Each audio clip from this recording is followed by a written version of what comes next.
Assalamualaikum warahmatullahi wabarakatuh. Alhamdulillahi rabbil alamin. Wassalatu wassalamu ala asrafil anbiya'i wal mursalin sayyidina wa maulana Muhammadin wa ala alihi wa ashabihi ajma'in amma ba'd. Baik, perkenalkan saya Nasar Said Subetan. Di sini saya akan menjelaskan mengenai materi saya yaitu hukum makan babi. Saya dari jurusan Ilmu Hadis dengan NIM 23306-2012. Baik, langsung saja. Pertama, kita masuk kepada latar belakang. Permasalahan makanan halal dan haram merupakan isu fundamental dalam ajaran Islam yang menyentuh langsung kehidupan sehari-hari umat muslim. Salah satu jenis makanan yang secara khusus dilarang dalam Al-Quran dan hadis adalah daging babi. Larangan ini tidak hanya bersifat ritual, tetapi juga berkaitan erat dengan aspek kebersihan, kesehatan, dan etika konsumsi dalam Islam. Oleh karena itu, hukum makan babi menjadi salah satu topik penting yang perlu dikaji secara mendalam, baik dari segi dalil, kaidah fikih maupun realitas sosial yang berkembang. Dalam konteks keilmuan Islam, para ulama telah menetapkan hukum keharaman babi berdasarkan dalil qat'i yang tidak dapat ditawar. Bahkan kaidah-kaidah usul fikih turut memperkuat ketentuan ini, seperti prinsip bahwa sesuatu yang haram dikonsumsi maka haram pula dimanfaatkan, serta kaidah bahwa segala sesuatu pada dasarnya mubah kecuali ada dalil yang mengharamkan. Namun demikian, syariat juga memberikan pengecualian dalam keadaan darurat, sebagaimana diajarkan bahwa kondisi terpaksa dapat membolehkan yang haram dalam batas tertentu. Nah, di era modern ini, tantangan dalam menjaga kehalalan makanan semakin kompleks. Produk makanan olahan dan impor seringkali menggunakan bahan turunan dari babi itu sendiri. Tidak selalu mudah dikenali. Hal ini menuntut kesadaran dan kehati-hatian dari umat Islam agar tidak terjerumus dalam pelanggaran syariat. Oleh karena itu, kajian tentang hukum makan babi tidak hanya penting secara normatif, tetapi juga sangat relevan dan dalam menjawab kebutuhan umat dalam menjaga kehalalan konsumsi di tengah perkembangan zaman. Baik, di sini saya mengangkat 4 rumusan masalah. Yang pertama itu bagaimana redaksi hadis inti tentang larangan makan babi.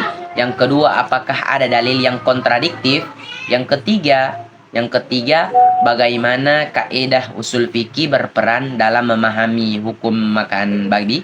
Yang keempat, bagaimana analisis fenomena mengonsumsi daging babi. Baik, yang pertama kita masuk kepada pembahasan, yaitu redaksi hadis inti. Makanan merupakan kebutuhan dasar manusia yang tidak hanya berdampak pada tubuh, tetapi juga mempengaruhi hati spiritualitas. Sejak zaman dahulu, manusia telah mengonsumsi berbagai jenis makanan. Namun Islam hadir dengan panduan yang jelas tentang mana yang halal dan mana yang haram. Dalam ajaran Islam, menjaga kehalalan makanan bukan sekadar ritual, tetapi merupakan bentuk ketaatan dan penjagaan terhadap kemurnian jiwa. Salah satu bentuk larangan yang paling tegas dalam syariat adalah konsumsi daging babi. Nah, larangan ini tidak hanya disebutkan secara eksplisit dalam Al-Quran dan hadis, tetapi juga diperkuat oleh prinsip-prinsip usul fikih serta tujuan syariat, yaitu maqasid syariah dalam menjaga agama, jiwa, dan keturunan. Sebagaimana sabda Nabi Shallallahu Alaihi Wasallam dalam Sahih Bukhari nomor hadis 2082, di sini telah menceritakan kepada kami Qutaibah, telah menceritakan kepada kami Al-Lais dari Yazid bin Abi Habib, dari Atha bin Abi Rabah, dari Jabir bin Abdullah radhiyallahu anhu bahwasannya dia mendengar Rasulullah Shallallahu Alaihi Wasallam bersabda, ketika hari penaklukan saat beliau di Mekah, Allah dan Rasulnya telah mengharamkan khamar, bangkai, babi, dan patung. Ada yang bertanya, wahai Rasulullah, bagaimana dengan lemak dari bangkai, sapi, dan kambing? Karena bisa dimanfaatkan untuk menoleh sarung padang atau meminyaki kulit-kulit dan sebagai bahan minyak untuk penerangan bagi manusia. Beliau bersabda, tidak, dia tetap haram. Kemudian saat itu juga Rasulullah SAW bersabda, semoga Allah melaknat Yahudi karena ketika Allah mengharamkan lemak hewan, mereka mencairkannya lalu memperjualbelikannya dan memakan uang jual belinya. Nah, hadis ini menegaskan bahwa daging babi termasuk dalam kategori barang yang tidak hanya haram dikonsumsi, akan tetapi juga haram diperdagangkan. Nah, keharaman ini menunjukkan bahwa Islam tidak membolehkan segala bentuk pemanfaatan dari babi, baik dimakan, dijual, maupun digunakan sebagai bahan yang lain.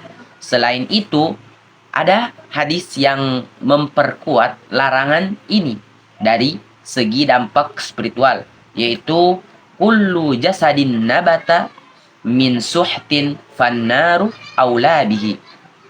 Setiap daging yang tumbuh dari yang haram, maka neraka lebih utama baginya. Hadis riwayat Tirmidzi. Nah, hal ini menunjukkan bahwa makanan yang dikonsumsi oleh manusia akan berdampak langsung terhadap kondisi spiritual dan akhlaknya. Jika makanan itu berasal dari sumber yang haram seperti daging babi, maka efeknya tidak hanya terbatas pada tubuh, tapi juga mempengaruhi ruhaniah seseorang dari sisi substansi. Yang kedua, hadis ini saling melengkapi. Yang satu menekankan larangan secara hukum fikih, sedangkan yang lain memberi penjelasan akan akibat moral dan spiritual dari pelanggaran larangan tersebut. Baik, kita masuk kepada pembahasan yang kedua, yaitu dalil yang kontradiktif. Dalam diskursus hukum Islam, memang terdapat upaya sebagian pihak untuk mengajukan dalil-dalil yang terkesan bertentangan atau kontradiktif dengan larangan tegas terhadap konsumsi dan pemanfaatan babi. Meskipun dalam konteks kajian klasik, keharaman babi tergolong qat'i atau pasti berdasarkan Al-Quran, hadis, dan ijma'. Namun, untuk kepentingan ilmiah dan analitis, kita bisa meninjau beberapa ayat yang konteks yang kadang disalahpahami sebagai bentuk pengecualian atau kelonggaran terhadap larangan tersebut. Salah satu ayat yang sering dijadikan dalih oleh sebagian kalangan adalah firman Allah Subhanahu wa taala dalam surah Al-Baqarah ayat 173. Sesungguhnya Allah, yang artinya sesungguhnya Allah hanya mengharamkan atasmu bangkai, darah, daging babi, dan hewan yang disembelih bukan atas nama Allah. Tetapi barang siapa dalam keadaan terpaksa atau darurat, tidak menginginkannya dan tidak pula melampaui batas, maka tidak ada dosa baginya.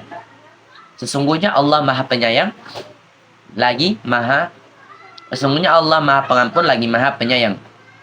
Nah, dari ayat ini menyiratkan bahwa dalam kondisi darurat konsumsi daging babi dibolehkan. Namun sebagian orang kemudian memperluas makna darurat menjadi kebutuhan teknis atau bahkan manfaat industri yang sebenarnya tidak sesuai dengan makna darurat dalam kaidah fikih, yaitu situasi yang mengancam jiwa dan tidak ada alternatif halal yang tersedia. Di sisi lain juga, ada pula yang mencoba menggunakan pendekatan makosid syariah atau tujuan syariah dengan menekankan pada unsur kemaslahatan dan kebutuhan manusia modern terhadap berbagai produk turunan babi seperti gelatin, enzim, kolagen, atau insulin medis yang berasal dari babi. Mereka berargumen bahwa selama tidak dikonsumsi secara langsung sebagai makanan dan melalui proses istihalah, perubahan zat, maka status najis dan keharamannya bisa berubah. Namun mayoritas ulama menyatakan bahwa istihalah hanya berlaku jika perubahan tersebut benar-benar menghilangkan sifat asli zat haram tersebut secara total, sebagaimana arak yang merubah menjadi cuka tanpa campur tangan manusia. Ada pula yang mengaitkan keharaman babi dengan konteks budaya dan kondisi masyarakat Arab saat turunnya wahyu. Dalam pendekatan antropologi agama, sebagian akademisi kontemporer berpendapat bahwa larangan babi bisa jadi bersifat kontekstual, bukan absolut. Mereka berpendapat bahwa dalam masyarakat modern dengan sistem sanitasi dan kedokteran yang maju, daging babi tidak lagi berbahaya seperti dulu, sehingga larangan tersebut bisa dipahami ulang. Namun pendekatan ini bertentangan dengan prinsip dasar Islam sebagaimana agama yang syariatnya berlaku sepanjang zaman, atau yang kita sebut solih likulli zaman wa makan, serta menyalahi ijma ulama yang telah menyepakati keharaman babi secara mutlak. Penafsiran kontradiktif seperti di atas itu pada dasarnya tidak berdiri di atas pijakan yang kuat dalam ilmu usul fikih maupun tafsir. Meskipun Islam memberikan keringanan atau rukhsah dalam kondisi darurat, hal ini tidak bisa dijadikan alasan untuk melegalkan konsumsi atau pemanfaatan babi dalam kondisi normal. Keharaman babi adalah hukum syar'i yang bersifat tetap, yang tidak bisa dianulir oleh alasan manfaat atau kebutuhan industri, kecuali dalam keadaan yang benar-benar memenuhi syarat darurat. Dengan demikian, supaya atau setiap upaya menafsirkan ulang hukum keharaman babi harus sangat hati-hati, tidak boleh lepas dari kaidah-kaidah hukum Islam yang telah berlaku, yang telah baku. Kemudian yang ketiga, kita masuk kepada kaidah usul fikih yang berkaitan. Nah, untuk kita memahami keharaman babi secara mendalam, tidak cukup hanya merujuk pada dalil-dalil tekstual dari Al-Quran dan hadis, tetapi juga penting melihat melalui pendekatan kaidah-kaidah usul fikih yang menjadi dasar dalam proses istinbat atau penarikan hukum. Kaidah-kaidah ini disusun oleh para ulama untuk memberikan panduan dalam menilai halal dan haram suatu perkara, terlebih ketika menghadapi persoalan yang memiliki dimensi sosial, medis, atau ekonomi, seperti babi. Adapun kaidah-kaidah yang relevan yaitu yang pertama, al-aslu fil asya al-ibahatu illa ma dallat dalilu ala tahrimihi. Asal hukum segala sesuatu adalah mubah kecuali ada dalil yang mengharamkannya. Yang kedua, ma haruma istihlakuhu haruma intifa'uhu. Apa yang haram dikonsumsi, maka haram pula dimanfaatkan. Yang ketiga, ad-darurat tubihul mahdurat. Keadaan darurat membolehkan yang terlarang. Kemudian yang keempat, ad-dararu yuzalu. Bahaya yang harus dihilangkan. Nah, dari kaidah-kaidah itu dapat dilihat bahwa keharaman babi tidak hanya bersandar pada dalil tekstual Al-Quran dan hadis semata, akan tetapi juga diperkuat oleh kaidah-kaidah usul fikih yang bersifat universal dan rasional. Kaidah-kaidah tersebut menunjukkan bahwa larangan terhadap babi bukanlah sekedar persoalan ritual, melainkan bagian dari sistem hukum Islam yang mempertimbangkan aspek kebersihan, kesehatan, keselamatan, serta perlindungan jiwa dan moral umat. Melalui pendekatan kaidah ini, kita dapat memahami bahwa larangan mengonsumsi dan memanfaatkan babi memiliki dasar yang kokoh, baik secara syar'i maupun logis. Kemudian yang keempat, kita masuk kepada analisis. Fenomena konsumsi daging babi terus menjadi perdebatan di tengah masyarakat global yang semakin terbuka dan multikultural. Meskipun dalam Islam larangan terhadap konsumsi babi sudah jelas dan bersifat qat'i, kenyataan umat muslim tetap dihadapkan pada tantangan kontaminasi makanan, produk turunan babi dalam industri, serta penetrasi budaya kuliner global yang tidak memperhatikan aturan halal. salah satu ancaman terbesar dari konsumsi babi saat ini adalah masuknya unsur babi dalam bentuk olahan atau produk turunan yang sulit dikenali. Gelatin babi, seperti gelatin babi, enzim babi, atau kolagen yang diekstrak dari hewan haram kerap digunakan dalam industri makanan, kosmetik, dan farmasi. Menurut laporan dari LPPOM MUI mencatat bahwa banyak produk impor tidak memiliki label yang jelas mengenai status kehalalannya. Jadi, fenomena ini juga berdampak pada ekonomi dan industri halal. Maraknya konsumsi babi secara global membuat banyak produk tidak tersedia dalam bentuk halal, menyebabkan kesenjangan pasar dan memaksa konsumen muslim mencari alternatif atau memproduksi sendiri makanan halal. Ini menjadi tantangan sekaligus peluang bagi industri halal untuk menyediakan produk yang sesuai dengan syariat. Nah, dengan demikian, konsumsi daging babi bukan hanya isu individu, melainkan bagian dari sistem nilai yang menyangkut identitas, keislaman, ketaatan syariat, dan keharmonisan sosial. Ketika keharaman ini diabaikan, maka dampaknya bukan hanya pada kesehatan, akan tetapi juga pada kemurnian akidah dan keberkahan hidup. Oleh karena itu, perlu komitmen bersama dari umat Islam untuk menolak konsumsi babi dalam bentuk apapun, sebagai bentuk pengamalan atau pengalaman nilai-nilai Islam dalam kehidupan sehari-hari. Baik, terakhir kita masuk ke pertanyaan-pertanyaan. Pertanyaan yang pertama, apa sebenarnya hal yang mutlak yang mendasari keharaman babi? Apakah karena hanya Allah melarangnya saja ataukah ada hal yang lain? Baik, ini pertanyaan yang cukup menarik untuk kita bahas.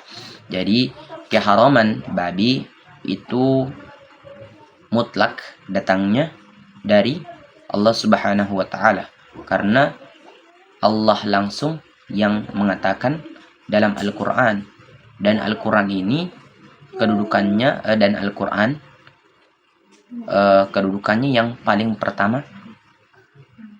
pertama daripada yang lain. Jadi itu juga disebut dengan dalil yang qat'i, yang kuat. Jadi keharaman daging babi kita tidak bisa mencari atau menanyakan alasan mengapa diharamkan. Jadi pengharaman daging babi itu memang mutlak datangnya dari Allah Subhanahu wa taala. Baik, pertanyaan yang kedua, apakah keharaman babi berkaitan dengan unsur daging saja atau mencakup seluruh unsur tubuh dan turunannya? Baik, keharaman daging babi itu tidak hanya mencangkup kepada dagingnya saja, akan tetapi di seluruh unsur dari tubuhnya dan turunannya. Mengapa dikatakan dalam Al-Quran dagingnya saja? Karena pada dasarnya ketika kita mengonsumsi suatu hewan, pasti yang paling banyak kita makan itu adalah dagingnya. Akan tetapi itu tidak mengecualikan keharaman atau unsur-unsur dari daging, unsur-unsur babi tersebut. Semuanya haram untuk dimanfaatkan.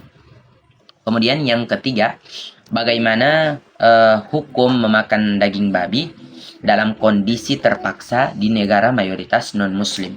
Tetapi sebenarnya ada pilihan makanan lain yang halal, meskipun lebih mahal atau sulit diakses. Nah, perlu kita ketahui bersama bahwasannya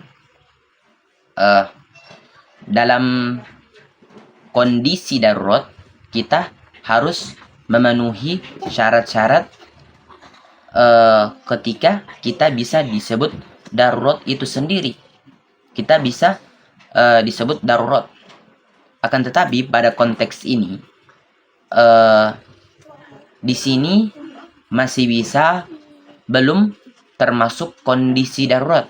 Karena dalam situasi ini dia masih bisa mengakses makanan yang halal, akan tetapi mahal dan sulit.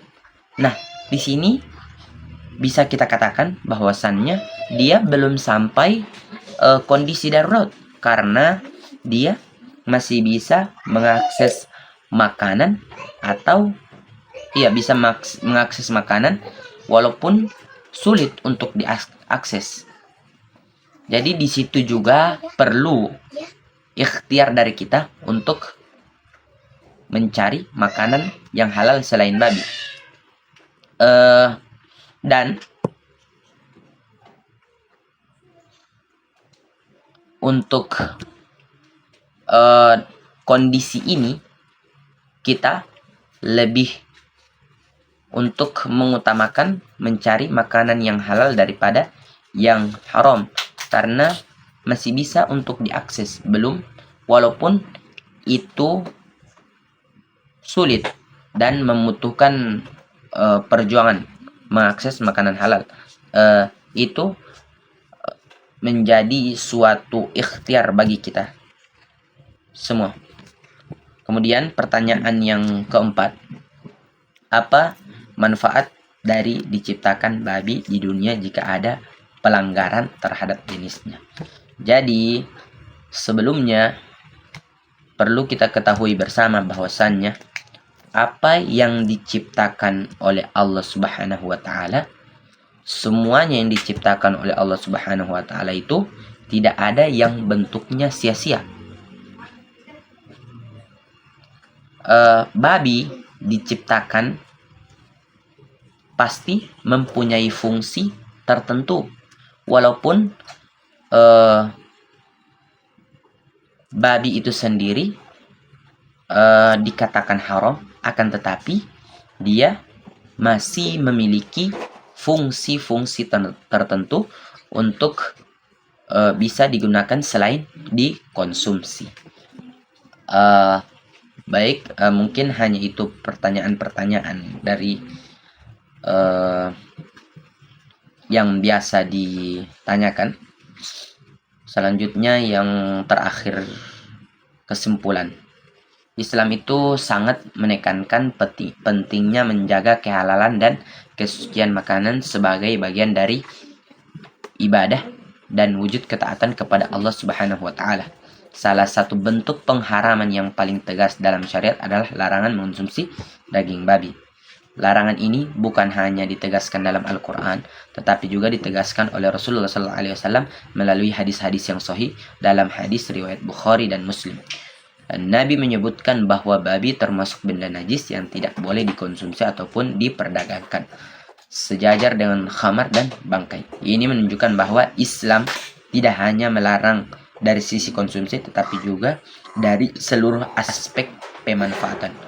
Baik, mungkin hanya itu dulu dari saya. Sekian, terima kasih. Mohon maaf kalau ada salah-salah kata, mohon dimaafkan. Sekian, wallahul muwaffiq ila aqwamit thoriq. Wassalamualaikum warahmatullahi wabarakatuh.